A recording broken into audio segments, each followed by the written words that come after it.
Girl, sa totoo lang, etong si Nate, ibang experience best. Diba, usually, kailangan mo pa silang turuan. Mas kabisado pa nga niya yung katawan ko kasi sa akin.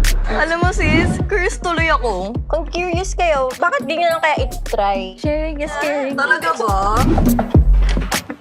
Ako pala si Marian, friend ni Jessa. Di nabanggit ni Jessa na pupunta kayo. Okay lang. So, anong gusto mo? Dating.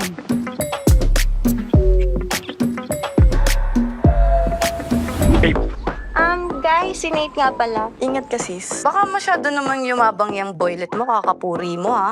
Ay ko nga pala. hayay ko. Hi! Pwede ba kita makausap? Usap lang. Oo, usap lang. Pabigla-bigla akong nawawala. Ingat ka sis. Bakit naman?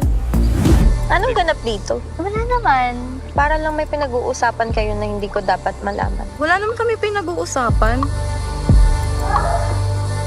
Wala na kami magagawa dahil tuluyan na kaming sinaniban ng kalandian. Jessie!